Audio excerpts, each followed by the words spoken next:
우리는 예수님이 보내시는 곳이 은혜의 자리라는 것을 깨달아야 합니다. 오늘 본문은 이 배경을 우리가 잘 알아야 하는데, 우리가 잘 아는 오병이어 사건 알고 계시죠? 그죠? 오병이어 사건의 연장선에 있는 이야기이고 스토리입니다. 예수님께서 오병이어 사건을 많은 사람들에게 보이시고 제자들을 특별히 지시한 곳으로 보내는 장면의 시작이 오늘 본문의 시작 장면입니다. 마태복음 14장 22절 보니까 예수께서 즉시 제자들을 재촉하사 자기가 무리를 보내는 동안에 배를 타고 앞서 건너편으로 가게 하셨다, 이렇게 말씀하고 있습니다. 여러분, 본문을 잘 보면 오병이어 이후에 예수님은 제자들을 어떻게 했냐면 재촉을 하셨어요. 그러니까 무리들 사이에서 분리하고 떼어내시고 배를 태워서 보내는 장면인 거예요. 여러분, 잘 이 그림을 그리셔야 됩니다. 제자들이 자기 손으로 배를 구해서 간 것이 아니고 오병이어 사건 이후에 집회가 엄청 부흥했잖아요. 모르세요? 오병이어 얘기? 엄청 부흥했잖아요. 그죠? 예. 물고기 몇 마리? 2마리? 3마리? 보리떡? 5개. 그래서 오병이어잖아요. 그걸로 5,000명이 먹는 역사가, 부흥이 일어났잖아요. 그 집회를 딱 하고서는 끝났는데, 마쳤으면 뒷정리 누가 해야 돼요? 제 질문이 너무 어려운 건 아니죠, 그죠? 뒷정리 누가 해야 됩니까? 제자들이 해야죠. 제자들이 해야 되는데 지금 뒷정리를 누가 하고 계신 거예요? 예수님이 하고 계신 거예요. 그러니까 우리가 오병이어 사건을 톡 떼내고 오늘 예수님이 무리를 걸으시고 베드로가 무리를 걷는 장면을 톡 떼어놓고 읽어버리면 사실 이해가 잘 안 돼요. 그리고 정확하게 무엇을 이야기하고 있는 건지 우리가 깨닫지 못하는 경우가 있어요. 그런데 두 이야기는 사실 한 이야기예요. 그리고 떼내서 읽는 게 아니고 같이 읽어야 되는 본문인 거예요. 예수님께서 이 제자들을 톡 떼내가지고 배를 태우게 하신 이유가 오늘 본문에는 안 나오지만 요한복음에는 잘 소개되어 있어요. 요한복음 6장 14절 15절 보니까 그 사람들이 예수께서 행하신 이 표적을 보고 말하되 이는 참으로 세상에 오실 그 선지자더라 하더라. 그러므로 예수께서 그들이 와서 자기를 억지로 붙들어 뭐로 만들려고? 임금으로 삼으려는 줄 아시고 다시 혼자 산으로 떠나 가시니라. 그러니까 예수님이 지금 다른 많은 무리들을 뒤로 하게 하신 이유가 뭐였냐면 지금 예수님이 예수님 됨을 많은 사람들이 몰랐기 때문이라는 거예요. 우리가 오병이어를 굉장히 해피엔딩이라고 생각하지만 저게 지금 오병이어의 엔딩이에요. 사실 해피엔딩이 아니에요. 왜? 지금 많은 무리들이 예수님이 행한 기적을 보고 예수님에 대해서 알았더라 몰랐더라? 몰랐더라라는 거예요. 우리는 약간 이렇게 생각을 하죠. 아, 적은 것을 예수님께 가져다 드리면 예수님이 저렇게 배로 불려서 우리에게 주시는구나. 맞습니까?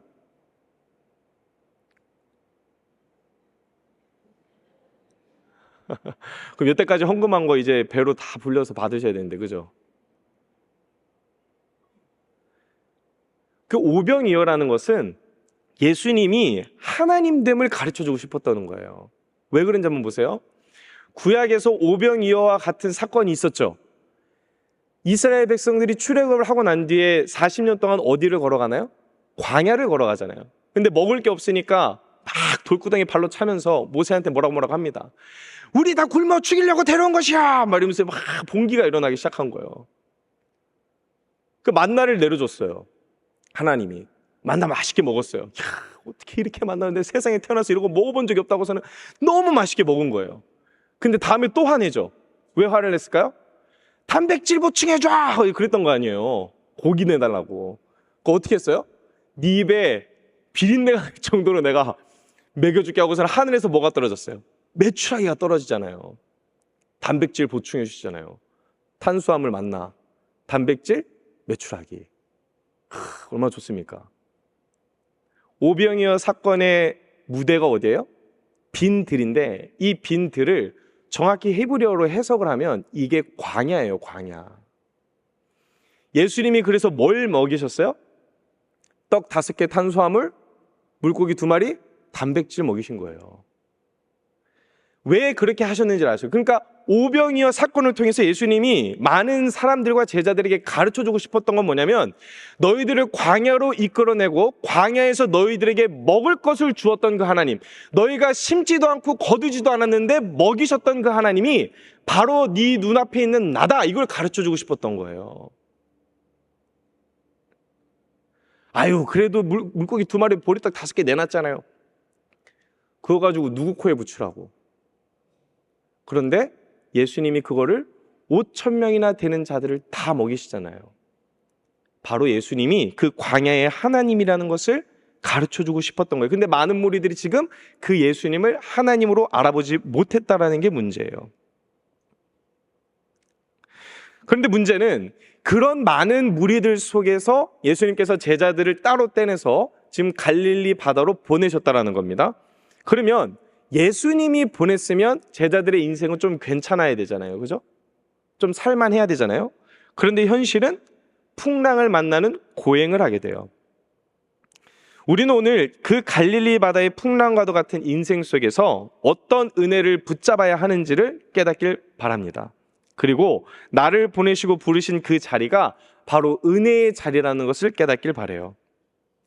여러분, 그리고 첫 번째는 고난은 은혜를 갈망하는 자리라는 거예요. 마태복음 14장 24절 보면 배가 이미 육지에서 술이나 떠나서 바람이 거스름으로 물결로 말미암아 고난을 당하더라. 제자들은 예수님의 말씀을 따라 배를 타고 간 겁니다. 자기들이 원해서 간 게 아니라 예수님이 보내신 거예요. 이게 굉장히 중요한 포인트예요. 자기들이 원해서 갔다 안 갔다?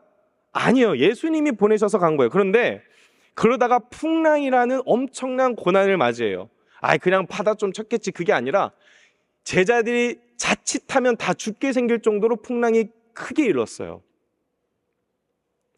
저는 이 제자들의 입장에서 생각을 해보면 굉장히 짜증이 났을 것 같아요. 왜?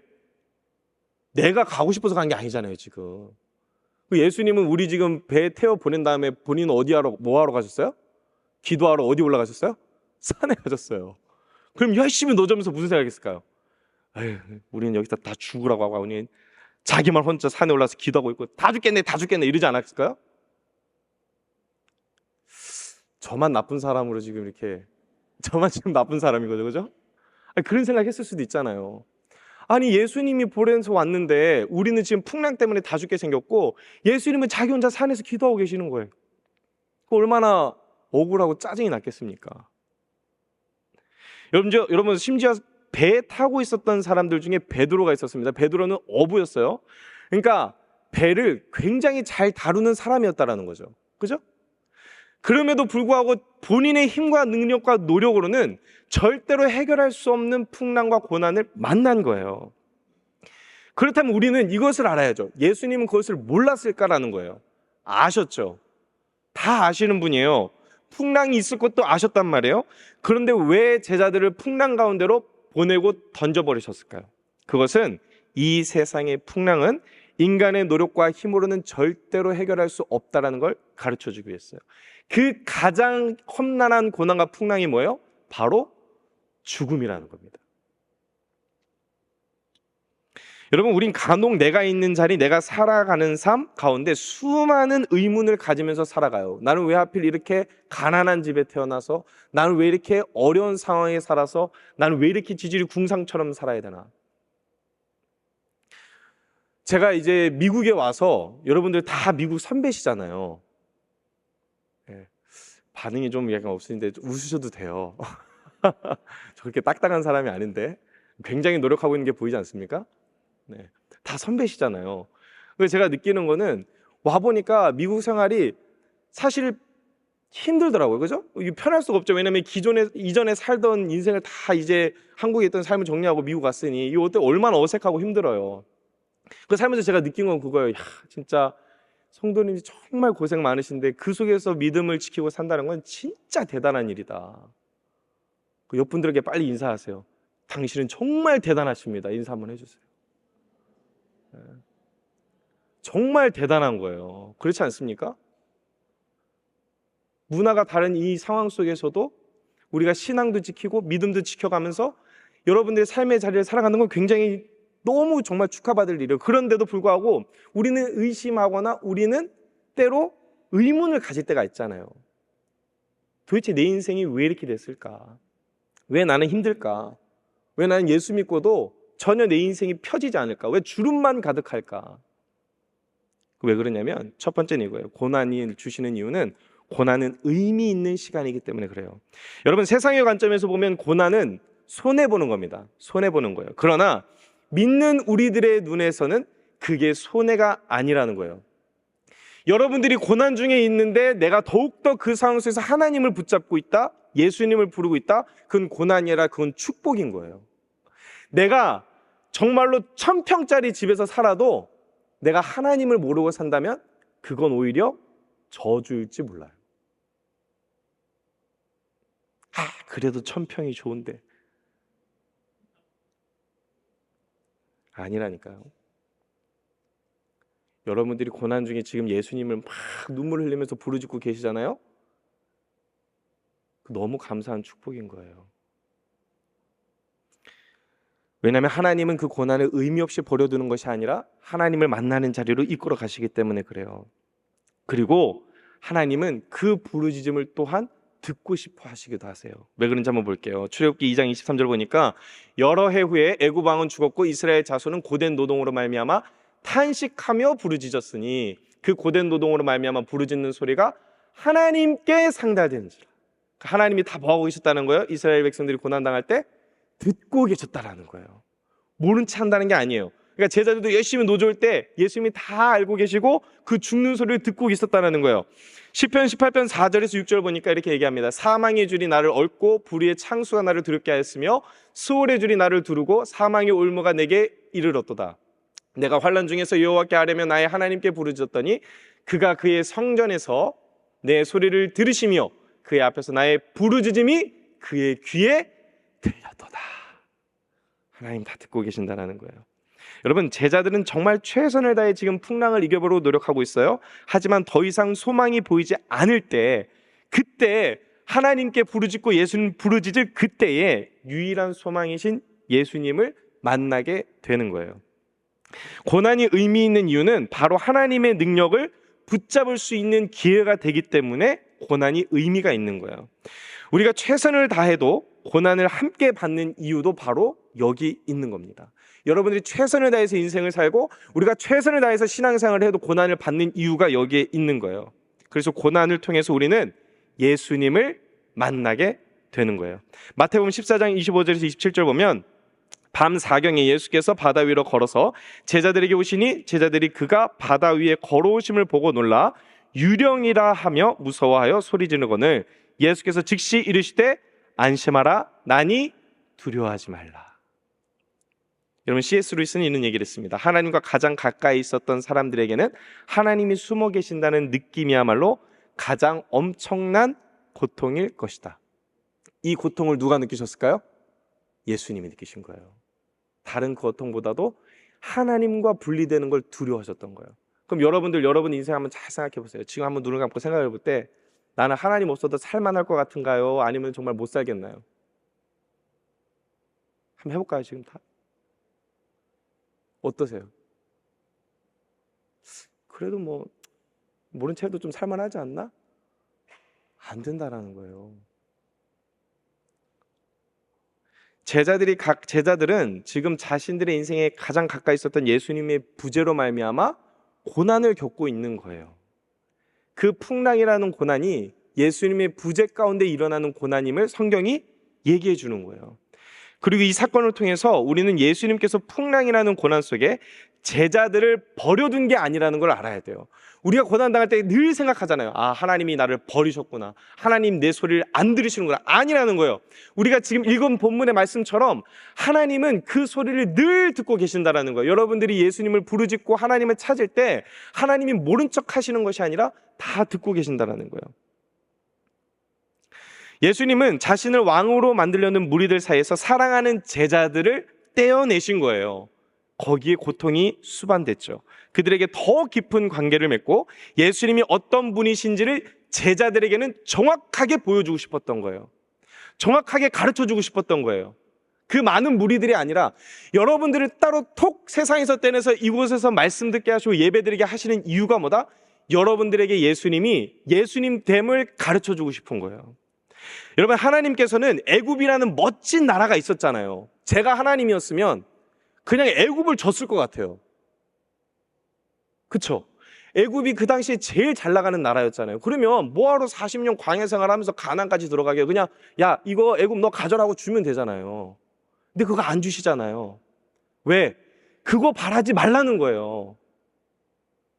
그 애굽을 사랑하지 말라는 거예요. 네 눈에 보기 좋은 그 애굽을 버리고 떠나라는 거예요. 그리고 40년 광야 생활하면서 그 애굽이 아닌 하나님을 붙잡게 하시는 거예요. 할렐루야.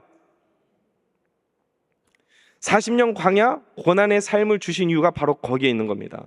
그것은 그들이 애굽이라는 세상의 복을 추구해야 될 존재들이 아니라 하나님만을 추구해야 되고 하나님만을 바라봐야 될 민족이라는 것을 가르쳐주기 위한 거였어요. 출애굽기 3장 12절을 볼까요? 하나님이 이르시되 내가 반드시 너와 함께 있으리라.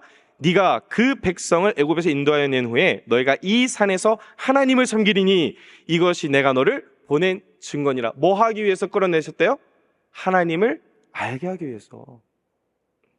마찬가지로 예수님은 제자들을 보내심으로 자신을 출애굽의 하나님과 같이 자신을 제자들에게 나타내신 거예요. 그래서 27절에 예수님의 말씀에 안심하라 나니 두려워하지 말라, 여기에 나오는 나니라는 이 단어가 헬라어로 에고에임인데, 이 에고에임이는 어떤 의미냐면 하나님이 자기 자신을 나타낼 때 쓰시던 표현이에요. 그러니까 예수님이 자기 자신을 그 하나님이라는 것을 제자들에게 가르쳐 준 거예요. 그래서 우리는 성경을 통해서 예수 그리스도가 어떤 분인지 깨닫는 게 굉장히 중요합니다. 그래서 두 번째는 이거예요. 예수 그리스도가 바로 은혜의 방주라는 것을 깨달아야 된다는 거예요. 성경에서 바다라는 것은 죽음을 상징하는 겁니다. 그러니까 물은 생명인데 바다는 죽음인 거예요. 그러니까 생수의 강이 흘러넘치려 했을 때 그 생수, 마시는 물은 반드시 생명이 맞아요. 그러나 바다는 죽음을 상징하는 거예요. 여러분 보세요. 노아의 홍수의 바다, 출애굽한 이스라엘의 홍해, 애굽의 나일강은 모두 다 죽음을 상징하는 거였어요. 출애굽기 1장 20절 보면 그러므로 바로가 그의 모든 백성에게 명령하여 이르되 아들이 태어나거든 너희는 그를 나일강에 던지고 딸이거든 살려두라 하시는. 그러니까 이미 모세는 죽은 목숨이나 마찬가지였고 이스라엘 백성은 바다로 다 던져진 거나 마찬가지고, 그죠? 강이라는 건, 바다라는 건 그래서 죽음을 상징하는 거예요. 그런데 이런 바다에 우리가 살려면 뭐가 필요합니까? 배를 타고 있어야 되는 거예요. 배를. 그런데 오늘 본문의 제자들의 배는 더 이상 안전하지 않아요. 왜냐? 인간이 만든 배이기 때문에. 여러분, 예수님이 물 위를 걸으셨다는 의미는 그래서 바로 이건 거예요. 첫 번째 비밀이 이거예요. 예수님은 죽음의 바다를 밟고 이기셨다라는 거예요. 그래서 날아오신 게 아니라 밟고 가시는 거예요. 날아가셔도 되잖아요. 그럼 너무 SF예요? 밟고 가시잖아요. 왜? 죽음을 죽음이라는 그 바다를 밟고 걸어가시는 거. 왜? 예수님은 생명이기 때문에. 노아 홍수의 사건이 있을 때 뭐만 둥둥 떠다닙니까? 방주. 그 방주가 누구를 가리키냐면 예수님을 가리키는 거예요.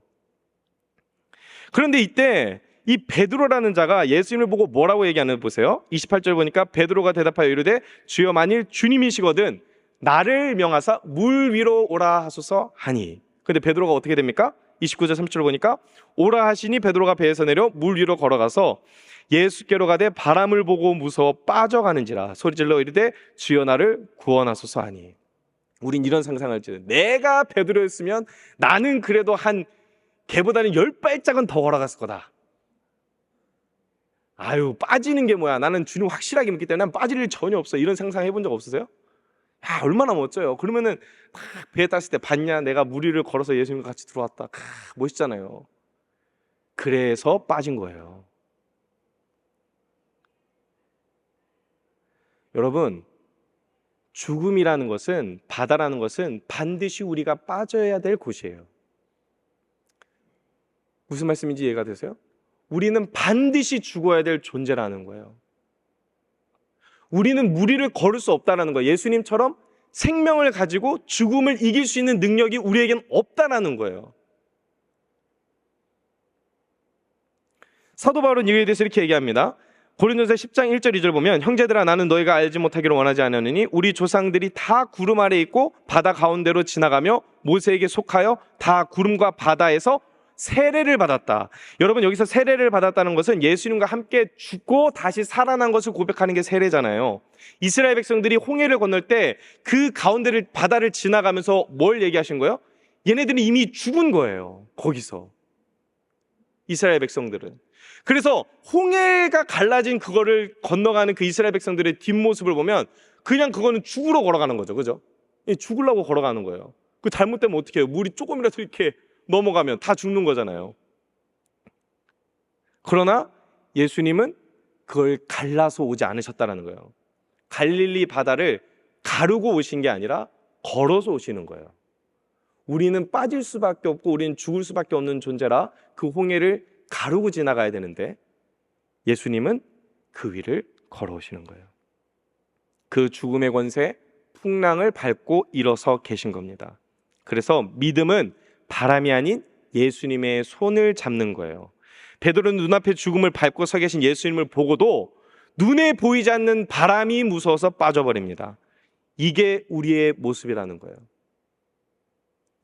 예수님 안 보이는데요. 어디 보여요? 그래서 우리에게 믿음이 필요한 거 아니겠습니까? 지금 우리에게 분명 복음으로 말씀으로 주신 그 예수님을 붙잡고 계시기 바랍니다. 바람에 요동하는 믿음이 아니라 예수님 붙잡는 믿음이 돼야 되는 거예요. 그래서 예수님이 베드로를 향해 이렇게 얘기한 겁니다. 31절 보면 예수께서 즉시 손을 내밀어 그를 붙잡으시며 이르시되 믿음이 작은 자여 왜 의심하였느냐 그러죠. 믿음이 작다는 게 뭐예요? 야, 조금만 믿음 가졌으면은 너 나중에 그냥 바다를 막 뛰어다녔을 텐데 왜 의심해서 떨어졌냐, 이 뜻이 아니에요. 베드로가 의심한 건 뭐냐면 아까 그 오병이어 사건 때 떼어냈던 그 무리들과 예수님을 보는 눈이 지금 똑같다라는 거예요. 베드로가 예수님이 사망 권세를 이기시고 하나님의 아들로 이 땅에 오셨는데 그거 알지 못하고 저분은 능력도 많고 대단한 분이니까 나도 무리를 한번 걷게 해줄 수 있는 능력이 얼마든지 있겠지. 그 예수님 시험한 거예요. 나도 한번 걷게 해주세요. 나도 한번 하늘 나르게 해주세요. 나도 한번 로또 당첨되게 해주세요. 그 예수님 어떻게 해요? 정신 못 차리니까 물에 푹 담그는 거예요. 정신 차리라고. 이스라엘 백성이 광야를 이끄시는 하나님을 경험하고도 만나와 메추라기를 먹고도 불경건한 모습을 보여줍니다. 오병이어 사건을 경험한 사람들과 똑같이. 이게 곧 우리의 모습이라는 거예요. 나는 안 그러겠지? 아니에요. 우리도 얼마나 문제 가운데 고난 가운데 하나님을 의심하고 예수님을 의심할 때가 많습니까? 그러니까 빠지기 싫으면 말할 때 잘 들으셔야 돼요. 리처드 보컴이라는 신학자가 이런 얘기를 했어요. 역사의 출발점에서 이스라엘이 놀라우리만큼 불성실한 모습을 보여주지만 하나님은 정말로 믿기 어려우리만큼 놀라운 은혜와 용서와 헌신을 보여주신다. 그 예수님을 못 알아보는 그 베드로를, 빠진 그 베드로를 예수님이 어떻게 하세요? 다시 건져주시는 거예요. 믿음 없는 베드로는 죽어야 마땅한 겁니다. 그런데 우리가 죄 가운데 죽어야 하는 것처럼 그 베드로도 우리도 죽어야 마땅해요. 그러나 베드로는 예수님의 손을 잡고 걸어온 거리만큼 다시 무리를 걸어서 배에 오르게 돼요. 예수님의 용서와 헌신과 사랑이 거기에 담겨 있는 거예요. 그래서 어떻게 됩니까? 32절에 배에 함께 오름에 바람이 어떻게 된지라? 그치는지라. 여러분들이 예수님이라는 방주에 타 계시면 바람이 어떻게 되는지라? 그치는지라. 아닌데요. 바람 소리 엄청 많이 들리던데요. 고단 소리 엄청 많이 들리던데요. 아니요. 거기에 속지 마세요. 속지 마세요. 주님이 여러분들의 방주라는 사실을 끝까지 붙잡으세요. 여러분, 노아가 방주를 만들고 비가 많이 내렸어요. 그죠? 그리고서는 이제 배 문을 닫아야 하잖아요. 방주 문을 닫아야 하잖아요. 그 문을 누가 닫았을까요? 그 큰 방주의 문을? 창세기 7장 15절에 16절. 무릇 생명의 기운이 있는 육체가 둘씩 노아에게 나와서 방주로 들어갔으니 들어간 것들은 모든 것의 암수라. 하나님이 그에게 명하신 대로 들어가매 여호와께서 그를 들여보내고 문을 어떻게 하셨다? 닫으셨다. 누가 문을 닫아주세요? 하나님이 방주의 문을 닫아주셨다는 건 어떤 의미냐면 하나님이 그 방주를 책임지고 붙잡고 계신다는 걸 노아에게 가르쳐 준 거예요. 노아야, 얼마나 무서웠겠습니까? 근데 두려워하지 마라. 내가 방주문 닫아줄게. 끝까지 내가 이 방주문을 닫은 내 손을 의지하고 있으면 돼. 그럼 사는 거야. 그 방주가 오늘날 예수 그리스도로 우리에게 주어진 겁니다. 베드로가 예수님의 손을 잡고 배에 들어갔을 때 풍랑이 잔잔했다는 것은 우리가 예수님이라는 방주 안에 있을 때 세상의 유혹과 고난 속에서도 진정한 평안을 누릴 수 있다는 의미를 가지고 있는 거예요. 즉, 그 풍랑보다 크시고 깊은 주님의 은혜의 손을 붙잡아야만 세상의 유혹과 고난 속에서도 두려움 속에서도 여러분들은 안위할 수 있다는 겁니다. 그리고 마침내 우리는 그 주님과 함께 주님이 가라고 하신 그 최종 목적지에 이르게 될 거예요. 그래서 예수님과 함께 할 때 우리는 최종 목적지에 이르게 됩니다. 마태복음 14장 33절 34절 한번 볼게요. 배에 있는 사람들이 예수께 절하며 이르되 진실로 하나님의 아들이로소이다 하더라. 그들이 건너가 게네사렛 땅에 이르니. 근데 요한복음에는 이 똑같은 본문을 조금 다르게 설명하고 있어요. 요한복음 6장 21절 보면 함께 같이 읽어보겠습니다. 시작. 이에 기뻐서 배로 영접하니 배는 곧 그들이 가려던 땅에 이르렀더라. 여러분, 이스라엘 백성들의 목적지는 가나안 땅이었죠, 그죠? 근데 광야를 걸어가게 됐습니다. 분명히 이스라엘 백성들은 홍해를 가르고 홍해를 들어가는 모습, 그 뒷모습은 죽으러 가는 모습이었어요. 그런데 홍해 반대편에서 보는 이스라엘 백성들의 모습은 어떤 모습이었을까요? 죽은 자들이 살아 올라오는 모습인 거예요. 베드로가 그래서 들어갔다가 나온 거예요.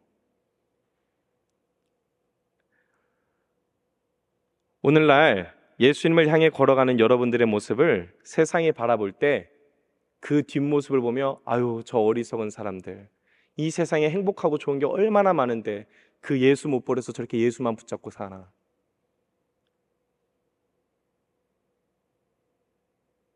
조롱하고 비난하는 소리가 들릴지도 모릅니다.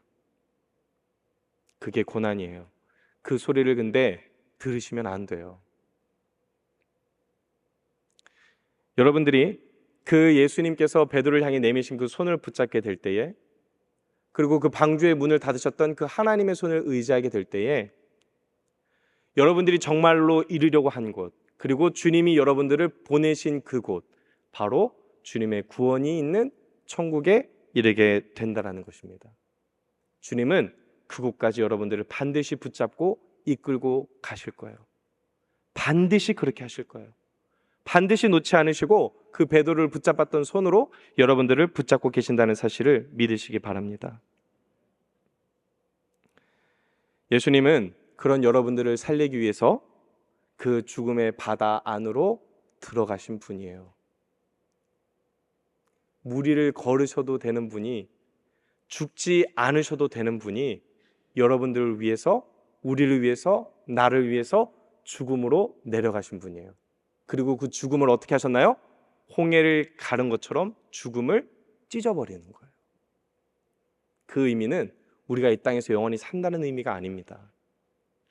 여러분들을 그 예수 그리스도 구원의 방주를 믿는 자들은 반드시 주님이 다시 살리시겠다는 약속을 담아 두신 겁니다.